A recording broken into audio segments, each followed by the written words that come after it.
Echo என்னடா இன்னைக்கு நான் தான் நியூஸோட வந்திருக்கிறேன். அதான்க்கா ஏதாவது அரசியல் அப்டேட் இருக்கான்னு கேக்குறதுக்காக நிறையவே இருக்கு. இப்ப சிஎம் விஜய் அவங்க உட்கார்ந்து இருக்காங்கல்ல ஒரு சேரு. ஆமா அதுல ஒரு மாற்றம். பாக்கே லுக்கா மாசா உட்கார்ந்துருக்காருல, உட்கார்ந்துதான் இருக்காருன்னு வச்சுக்கலாம். அதுல ஒரு கலாச்சாரம் ஒண்ணு மாறுபட்டு இருக்கு பாத்தீங்களா? இது வரைக்கும் பின்பற்றப்பட்ட மரபு வந்து இப்ப வந்து மாறி இருக்குது. ஆக்சுவலி நான் அதை பார்த்தேன். ஆனா அது வந்து ஜெயலலிதா அம்மாவா இருக்கட்டும், நம்மளுடைய கலைஞர் அவர்களா இருக்கட்டும், மு.க. ஸ்டாலின் அவர்களா இருக்கட்டும், அவங்களுமே அதை பின்பற்றவே இல்லை. அந்த வெள்ளை துண்டு வந்து போட்டு உட்காரல. இது வந்து மேற்கிந்திய கலாச்சாரம், அதாவது வெள்ளைக்காரவங்க வந்து பயன்படுத்தினது. அவங்க கொண்டு வந்ததுதான் வெள்ளை துண்டு போட்டு அதுல உட்கார வைக்கிறது. ஒரு சிறுமி ஒருத்தவங்க, அவங்க நம்ம தமிழ்நாடு கிடையாது, லிசி பிரியான்றவங்க சொல்லியிருக்கிறாங்க, இந்த மாதிரி நீங்க பண்றது வந்து ஓகேவா இல்ல, இந்த வெள்ளை துண்டு கலாச்சாரம் வேண்டாம் அப்படின்னு அந்த சிறுமி சொன்னோன்னா, அதை உடனே அந்த சிறுமியுடைய அந்த வேண்டுகோளுக்கு இணங்க முதலமைச்சர் வந்து உடனே கேட்டுட்டு அந்த வெள்ளை துண்டை வந்து எடுத்துட்டாரு. இப்ப நார்மலா நாற்காலியில அவர் உட்கார்ந்து. மணிப்பூரை சேர்ந்த அந்த பெண் சொன்னாங்க. ஒரு சிறுமி தான், ஒரு 13-14 வயசு அவ்வளவுதான் இருக்கும். அவங்களுக்கு இது வந்து தெரிஞ்சிருக்கு. ஆனா வெள்ளை துண்டு கலாச்சாரம் நம்ம பார்த்தோம் தான், டிவிலையும் சரி விவாதங்கள்லயும் சரி நியூஸ் பேப்பர்ல எல்லாம் பார்த்தோம் தான் வெள்ளை துண்டு. இதுல ஒரு விஷயம் என்னன்னா, மு.க. ஸ்டாலின் அவர்கள் பயன்படுத்தினாரு, கலைஞர் கருணாநிதி அவர்கள் பயன்படுத்தினாங்க, ஜெயலலிதா அம்மா கூட பயன்படுத்தினாங்கன்னு ஒரு வதந்தி வந்துச்சு. ஆனா போட்டோ போட்டுலாம் டீட்டெயில் காட்டியிருந்தாங்க, அவங்க கூட பயன்படுத்தல. நார்மலா முதலமைச்சர் சீட்ல வந்து உட்கார்ந்து இருந்தாங்க. என்னன்னா திட்டங்கள், ஆலோசனைகள், சட்டமன்றம், சட்டப்பேரவை, கூட்டத்தொடர், இப்படிதான் அவங்களுடைய அரசியல் வாழ்க்கை போனுச்சு. ஆனா இவர் வந்து ஒரு 10 days ஆகுது, ஆனா புதுசா எதுவும் செய்யல அப்படின்னாலும் ஒரு 700 டாஸ்மார்க் வந்து மூடி இருக்காரு. இது முந்தைய ஆட்சியிலையும் பண்ணியிருக்காங்க தான். வந்த உடனே ஒரு சும்மா பேருக்காக ஒரு 100 150 வந்து மூடுவாங்க. அது அபிஷியலா என்னன்னு தெரியாது. மூடுவாங்கன்னா ஃபுல் டே மூடி இருக்காது, அந்த டைம் வந்து கம்மி பண்ணிருப்பாங்க, அப்படிதான் இருக்கும். மூடி இருக்காங்க. இதுக்கு மேல மத்த பக்கம் திறக்குறாங்களா இல்லையா அப்படிங்கிறது தெரியல. 700 மூடிட்டு 7000 திறக்குறாங்களா என்னன்றது தெரியாது. சண்டை போட்டுட்டு இருக்காங்க, எப்படி மூடுவீங்க அப்படின்னு சண்டை போடுறாங்க. அந்த சங்கம் வச்சிருப்பாங்கல்ல, மதுபான சங்கம், டாஸ்மாக் சங்கம், அவங்க வந்து நாங்க மொத்த கடையும் மூடிட்டு போயிடுவோம். அப்ப தமிழ்நாட்டுக்கு எதுல இருந்து வருமானம் வரும்? வருமானம் வர்றதே இதுல இருந்துதான். கிட்டத்தட்ட 50,000 கோடி உங்களுக்கு வருது வருமானம் மாச கணக்குல அப்படின்னா அது வந்து டாஸ்மாக்னாலதான். இப்ப நீங்க வந்து இது மாதிரி பண்ணீங்கன்னா நாங்க மொத்தமா மூடிட்டு போயிடுவோம் பாத்துக்கோங்கன்னு அவங்க ஒரு பக்கம் பிளாக்மெயில் பண்ணிட்டு இருக்காங்க, மிரட்டிட்டு இருக்காங்க. இதுல அந்த ஊழியர்களுக்குமே கண்டிப்பா வேற வேலை கொடுப்போம் அப்படின்ற மாதிரிலாம் சொல்லியிருக்காங்க. ஏன்னா அங்க டாஸ்மார்க் மூடுன்றது சாதாரணமா முடிஞ்சிடாது. 700 கடைகள்னா கூட கிட்டத்தட்ட ஒரு கடையில ஒரு 7 ஊழியர்னு வச்சுக்கிட்டா கூட அது எங்கேயோ போகுது. அவ்வளவு பேருக்கு அடுத்து வாழ்வாதாரம் என்ன, அவங்களுடைய குடும்பம் அடுத்தது என்ன ஆகும் அப்படின்றதெல்லாம் கேள்விக்குறியாகி இருக்குது. பட் ஆனா கொடுக்குறேன்னு சொல்லியிருக்காங்க, தேவைக்கு தரப்புல இருந்தே சொல்லியிருக்காங்க, கொடுக்குறோம் அப்படின்ற மாதிரி சொல்லியிருக்காங்க. அது மாதிரி முதலமைச்சர் விஜய் அவர்கள் இளம் தலைவர் கிடையாது. ஏன்னா ஜெயலலிதா அவங்க வந்து 43 வயசுல வந்து முதலமைச்சர் ஆனாங்க. அதே மாதிரி கலைஞர் அவங்களும் ஒரு 44 42 அந்த 45க்குள்ளதான் 2 பேருமே முதலமைச்சர் ஆனாங்க. இவர் 51 வயசுலதான் முதலமைச்சர் ஆயிருக்காரு. ஆனாலும் இப்ப நான் அதான் சொல்லுவது 51 வயசு சொன்னல, பாக்கிறதுக்கு அப்படி தெரியல ஃபிட். ஏன்னா அவருடைய ஏஜ்ல இருக்கிறவங்க எல்லாருமே வந்து தொந்தி தொப்பை, மூஞ்சிலேயே 3/4 கிலோ தொப்பை வச்சிட்டு இருக்காங்க. சில பேர் சைடுல சொல்ற மாதிரி இருக்கு, இல்ல அந்த மாதிரிலாம் இருக்காங்க. ஆனா 51 வயசாகியும் அவர் வந்து அந்த அழகு அதெல்லாம் பாருங்க, வயசாடுச்சு, கொஞ்சம் கூட உடம்புல கரியே இல்லாம என்ன கேட்டகரின்னு தெரியாம இருக்கிறாங்க. சோ அதெல்லாம் பத்தி பேசுறதுன்னு தெரியுது. நான் வந்து முதலமைச்சர் அவர்களை பத்தி பேசிட்டு இருக்கேன். ஃபிட்டா எப்படி ஒரு உடம்பு வச்சிருக்காரு யோசிக்கிறேன். என்னன்னா அந்த வயசுல மனசு எப்படி இருக்காரு, பாக்க அவ்வளவு எங்க இருக்காரு. அதுக்கு வந்து அவரோட ஃபுட் கண்ட்ரோல் அப்படின்னு சொல்லியிருக்காங்க. டயட் பிளான்லாம் கிடையாதான், டயட் இருக்க மாட்டாராம். அதாவது வீட்டு சாப்பாடு தான் சாப்பிடுவாராம். ஆமா, நம்மளே பார்த்தோம் அமைச்சரவையில வந்து அவர் சட்டப்பேரவையில வீட்டுல இருந்து கொண்டு வந்து டிஃபன் பாக்ஸ் அவர் கையாலே எடுத்து அவர் வாயிலே வச்சு அவர் தொண்டை வழியா முழுங்குனாராம். ஆமா, அப்படியாக்கும் இந்த மாதிரி யாரும் பண்ண முடியாதுல, யாருமே பண்ணல இது வரைக்கும். வீட்ல இருந்து டிஃபன் பாக்ஸ் நார்மலா ஒரு ஹாட் பாக்ஸ் அந்த மாதிரி எல்லாம் கிடையாது, ஆடம்பரமானதெல்லாம் இல்ல. நார்மலா அந்த சில்வர் டப்பான்னு சொல்லுவோம்ல, நம்ம அந்த இதுலதான் சாப்பாடு எடுத்துட்டு வர்றாரு. எடுத்துட்டு வந்து டேபிள்ல வச்சு சாப்பிட்டு அவர் கை கொண்டு இப்படி எடுக்கிறாரு. அவர் வாயில அவரே வச்சுக்கிறாரு. அவர் தொண்டையில அவர் வாய் வழியா அவரே முழுங்குறாரு. அவர் வயிற்றுக்குள்ள அது போகுது. செம்ம ஆச்சரியமா இருந்துச்சு. ஆக்சுவலி நான் என்ன நினைச்சு, அவர் சாப்பிடுறப்போ செங்கோட்டையின் வயிற்றுக்குள்ளேயும் ஆதவர்ஜன வயிற்றுக்குள்ளேயும் போகணும். இல்ல அப்படிலாம் போகல, அவர் வயிற்றுக்குள்ளேதான் போகுதாம். பயங்கர ஆச்சரியமா இருக்குப்பா, எனக்கு எப்படின்னே தெரியல. இப்படி மீம்ஸ் போட்டு கலாச்சிட்டு இருக்காரு நீ என்ன சொல்ற? இல்ல ஆனாலும் அவர் ஃபிட்டா தானே இருக்கிறாரு. ஆக்சுவலி அவர் வந்து அங்க போய் எடுத்துட்டு போய் சாப்பிடுறதே பெரிய விஷயம் தான். எங்க அண்ணன் எது செஞ்சாலும் நல்லாதான் இருக்கும். இப்ப நான் சொல்ற கதைக்கு வரேன் கேளு. அது எங்க அண்ணன் காலையில என்ன தெரியுமா சாப்பிடுவாராம்? இட்லி, முட்டை, தோசை இந்த மாதிரி சாப்பிடுவாராம். மதியம் வந்து கொஞ்சம் சாதம், அதுக்கப்புறம் காய்கறிகள், மீன், சிக்கன் இந்த மாதிரி உணவுகள் எடுத்துப்பாராம். ஓ, புரோட்டீன், கார்போஹைட்ரேட், விட்டமின் இதெல்லாம் சாப்பாட்டுல இருக்கிற மாதிரி பாத்துக்கிறாரு. புரதச்சத்துக்கள், நார்மல் ஆஸ்தானா ஜோசியர் வச்சிருக்கிற மாதிரி ஆஸ்தானா டைட்டிஷியனும் வச்சிருக்காரு. டயட் கிடையாது, சாப்பிடுறாரு, நல்லாதான் சாப்பிடுறாரு. ஆனா எளிதில செரிமானமாகக்கூடிய உணவுகளை கம்மி கம்மியா சாப்பிடுறாரு. சில பேர் மாதிரி இவ்வளவு வச்சு குண்டானோட திங்காம சாப்பிட மாட்டாரு.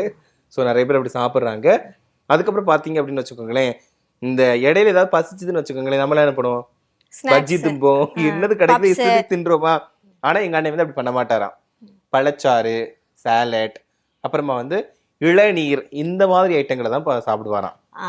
அதனால அப்புறம் நைட்டு வந்து நினைச்சுக்கோங்க, நான் கூட உனக்கு ஸ்லிம் ஆகிறதுக்கு ஒரு எக்ஸசைஸ் சொல்லி தரேன். என்னது? இப்படி செய். அது எப்ப செய்யணும்னா, யாராவது சாப்பாடு கொடுக்கும் போது அந்த எக்ஸசைஸ் நீ பண்ணணும். அர்ஜுன் சார் சொல்லிட்டார், நான் பாத்துட்டாங்க. பிரியங்காக்காவுக்கு வந்து நோஸ்கட் பண்ணி விட்டாரு.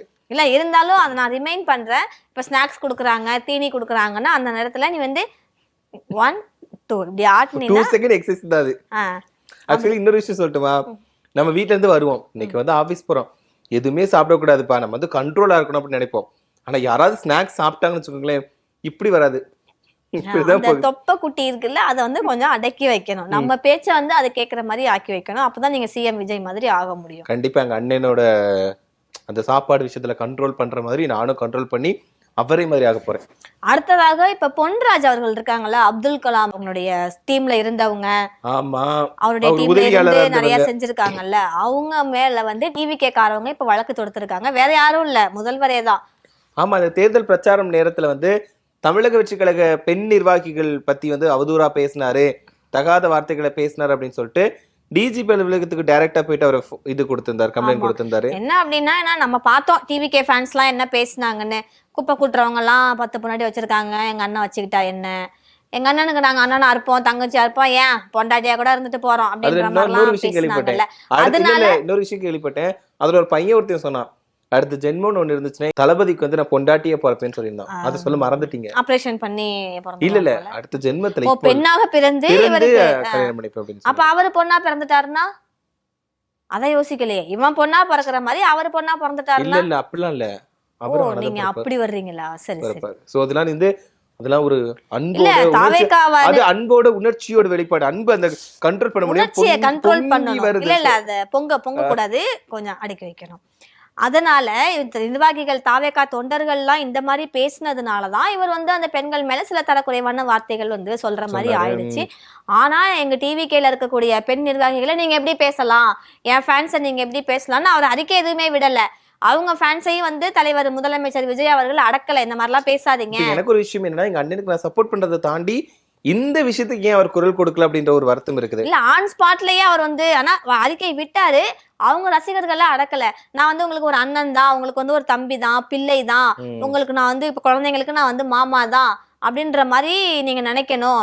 இந்த எனக்கு பொண்டாட்டியா நீங்க இருப்பீங்கன்னு சொன்னது தவறு தான், நீங்க சொல்லக்கூடாதுன்ற மாதிரி அவர் அறிக்கை விடல. ஆக்சுவலி தேவையில்லாம பொதுவெளியில பேசாதீங்கன்னு கூட சொல்லவே இல்லை. பொதுவெளியில இந்த உறவு முறைகள்லாம் நீங்க பேசுனாங்களா, அதெல்லாம் ரொம்ப கஷ்டமா இருந்துச்சு. குப்பை பறக்கிறவங்க 4 பொண்டாட்டி வச்சிருக்காங்க, குப்பை அல்றவ 10 புருஷன் வச்சிருக்காங்க அப்படின்லாம் பேசுனதெல்லாம் ரொம்ப கஷ்டமா இருந்துச்சு. எப்படி ஒரு அவங்க தூய்மை பணியில ஈடுபடுறவங்க எவ்வளவு ஒரு முக்கியம் நமக்குலாம். அவங்க இல்லாட்டா டெய்லி சென்னை எப்படி இருக்க போது, ஒட்டுமொத்த தமிழ்நாடு எப்படி இருக்க போகுது, அவங்களும் இப்படி தரக்குறையா பேசுனதா கொஞ்சம் வலிச்சுது. அதெல்லாம் புரியாமை, ஒரு அறியாமையோட வெளிப்பாடு தான்.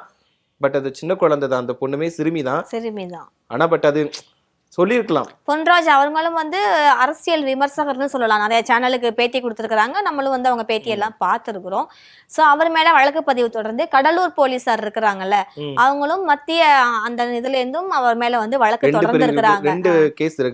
2 பிரிவுல வந்து அவர் மேல வந்து வழக்கு தொடர்ந்து இருக்கிறாங்க, கேஸ் போட்டிருக்கிறாங்க. இப்ப டிவிக்கு ஆட்சிக்கு வந்த உடனே இந்த மாதிரி பண்ணிட்டாங்க. இப்ப டிஎம்கே ஆட்சிலையும் நம்ம வந்து பார்த்திருக்கோம். வெள்ளம் வந்து ஒழுகிடுச்சு, அதாவது வெள்ளம் ஒரு மாதிரி இலகிடுச்சுன்னு ஒருத்தவங்க சொன்னாங்க பொங்கல் தொகுப்புல ஒரு பாட்டி. அந்த பாட்டியவே டிஎம்கேல வந்து கைது பண்ணாங்க அப்படின்ற மாதிரிலாம் நம்ம வந்து பார்த்திருக்கோம். சோ இந்த ஆளும் தரப்பு கட்சியை வந்து விமர்சிச்சாங்க பண்ணாங்கன்னா கண்டிப்பா அவங்க நடவடிக்கை எடுப்பாங்கன்றது தெரிய கஷ்டமா இருக்கு. ஏன்னா உங்ககிட்ட பவர் வந்துச்சு அப்படின்னா ஒருத்தர் வந்து டார்கெட் பண்ணக்கூடாது. அவர் எதுக்காக சொன்னாரு, ஏன் சொன்னாரு அப்படிங்கறது தெரிஞ்சுக்கிட்டு. சாட்டை துரைமுருகன் வீடியோவை எல்லாருமே வந்து கண்டிப்பா பார்த்திருப்போம். அவர் பேசாத பேச்சு, அவர் மேல வந்து எதுவும் எடுக்கல. அவங்க எல்லாரோட விமர்சனங்களுமே வந்து கரெக்டா தான் இருக்கும். இப்போ ஒருத்தவங்க வந்து ஒரு கட்சியை சப்போர்ட் பண்றாங்கன்னா இன்னொரு கட்சியை பத்தி விமர்சனங்களை முன்வைப்பாங்க. இதுவும் விஜய் அவர்கள் வந்து புதுசா தான் உள்ள வந்திருக்காரு. அப்படிங்கிறப்போ விமர்சனங்களை சந்திக்காம வரவே முடியாது. பட் வின் பண்ணிட்டாரு ஒரு பக்கம். இருந்தாலும் பட் அதுக்காக உடனே ஆக்ஷன் எடுக்கிறது, அவர் எதை பத்தி ஒரு பேசுறாரு? ஆக்ஷன் எடுத்தது ரெண்டாவது இருந்தாலும் அடுத்த பட்சமாக முதல் பட்சம் என்னன்னா அவங்க ரசிகர்கள், முக்கியமா அது ஆண் ரசிகரோ பெண் ரசிகரோ, yes, நீங்க வந்து கண்ணியத்தோட பேசணும், ஒழுக்கமா பேசணும், இந்த கணவன் மனைவி இந்த உறவுக்குள்ளலாம் நீங்க வரக்கூடாது, உங்களுக்கு நான் வந்து வெறும் அண்ணன் தான், வயசுல பெரியவங்கன்னா நான் வந்து உங்களுக்கு தம்பி தான், இன்னும் வயசானவங்கன்னா நான் உங்களுக்கு ஒரு மகன் மாதிரி தான், நீங்க வந்து எனக்கு பொண்டாட்டியா இருப்பேன்லாம் பொதுவெளியில நீங்க பேசக்கூடாது, இது ரொம்பவே ஒரு தவறான விஷயம், கொஞ்சம் ஒழுக்கமா நீங்க நடந்துக்கணுன்ற மாதிரி அவர் சைடும் வந்து ஒரு அறிக்கை விடணும். கேஸ்லாம் போட்டிருக்காரு, அது அடுத்த விஷயம். பெண்களுக்கு எதிராக அவர் பேசினாருன்னு கேஸ் போட்டிருக்காரு, ஓகே தான். இது எல்லாருமே வந்து பண்ணக்கூடியதுதான். பழி வாங்குறது, இந்த வெறுப்பு வன்மம்லாம் எல்லாருக்குமே இருக்கும் தான். ஸோ அவங்க தொண்டர்கள்லாம் அவர் கொஞ்சம் நல்வழிப்படுத்தினா நல்லா இருக்கும். ஏன்னா இன்னுமே அவங்களாம் வந்து அரசியல் வாய்ப்பு படலைன்னு சொல்ல முடியும். ஏதோ அந்த மொபைல் போன் இருக்கிறதுனால டே டு டே அப்டேட்ஸ் பாக்குறாங்க, என்ன நடக்குது அசம்பிளில எல்லாம் பாக்குறாங்க. அந்த ரீல்ஸ் ஆட்சி வேண்டாம், ரியல் ஆட்சிக்கு வாங்க அப்படின்னு சொல்லி வலியுறுத்துறாங்க. ஏன்னா அந்த மாதிரி தான் போயிட்டு இருக்கு எல்லாமே. ஃபேஸ்புக், ட்விட்டர், இதுலதான் அந்த ஆட்சிங்கிறது நடக்குது. ரியாலா என்ன நடக்குது அப்படிங்கிறது தெரிய வரல. ஆமா, சட்டமன்றத்துல நம்ம பாக்குறோம், விவாதம் பண்றதுக்கு அவர் ரெடியா இல்ல. அந்த இடத்துல எகிராம வீட்டுக்கு போனதுக்கு அப்புறம் எகிரி ட்விட்டர்ல வந்து போகக்கூடிய காலங்களை பார்த்தா ஓட்டு கூட நம்ம வீட்டுல உட்காந்து மொபைல்ல போட வச்சிருவாங்கன்னு நினைக்கிறேன். அந்த மாதிரி தான் போயிட்டு இருக்கு. பிக் பாஸ்க்கு எல்லாம் போடுவோம்ல, இந்த நம்பருக்கு மிஸ்டு கால் கொடுங்க, சூப்பர் சிங்கர், அந்த மாதிரி அது மாதிரி கூட ஆகிறதுக்கான நிலைமைகள் வந்து வரலாம். எல்லாம் போனை எடுத்து பார்த்தாலே போதும், எல்லா ரீல்ஸ் இதுதான். அவங்க வீட்டுல பேசுறாங்களோ இல்லையா, எல்லாம் இதுலயே உட்காந்து பேசிடுறாங்க. கண்டிப்பா அப்படிதான் வந்து போயிட்டு இருக்கு. அதனால இனி வரும் காலங்கள்ல தமிழ்நாடு எப்படி இருக்க போகுது, முதலமைச்சர் விஜய் அவர்கள் எப்படி நாட்டை கொண்டு போறாங்க அப்படின்றது தெரியல.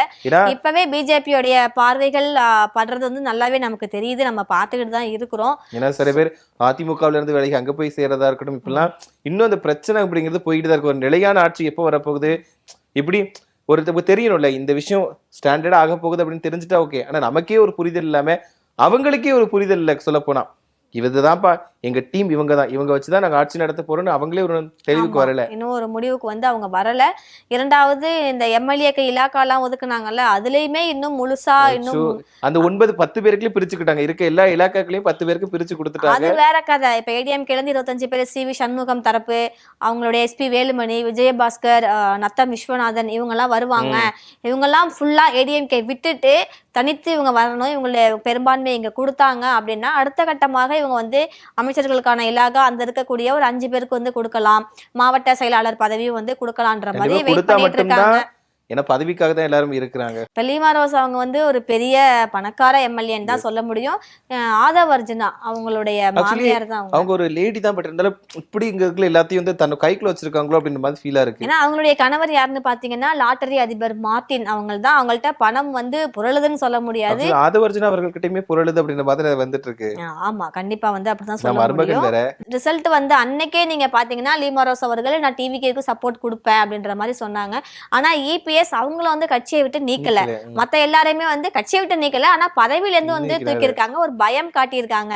நீங்க வந்து டிவிகேக்கு சப்போர்ட் பண்ணிட்டீங்கல்ல நம்பிக்கை வாக்கெடுப்புல, நான் உங்களுக்கு இப்ப காட்டுறேன் பயம் அப்படின்ற மாதிரி. ஏன்னா பொதுச் செயலாளர் அந்தஸ்து வந்து அவர்கிட்ட தான் இருக்கு. எல்லாரையுமே வந்து கட்சி பதவியில இருந்து நீக்கி இருக்காரு. ஆனா லீமா ரோஸ் அவர்களை நீக்கல. ஏன்னா அவங்க அவ்வளவு பணம் கொடுத்து இந்த கட்சிக்கு வந்திருக்காங்க, அந்த பதவியை அவங்க வாங்கியிருக்காங்க.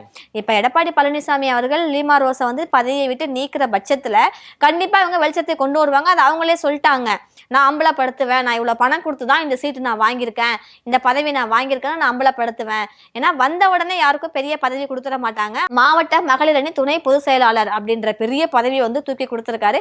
அந்த அளவுக்கு அங்க வந்து பணம் வந்து விளையாண்டுருக்கு, கையாடல் நடந்திருக்கு. எல்லாத்துக்குமே இந்த பணம் மட்டும்தான், எந்த அதிகாரத்துக்குனாலும் பணம் மட்டும் தான் போதும் போல. நம்ம இன்னும் பொறுத்திருந்து பார்ப்போம் என்னென்ன நடக்க போகுது அப்படின்றத நம்ம வந்து பொறுத்திருந்து பார்க்கலாம். நன்றி.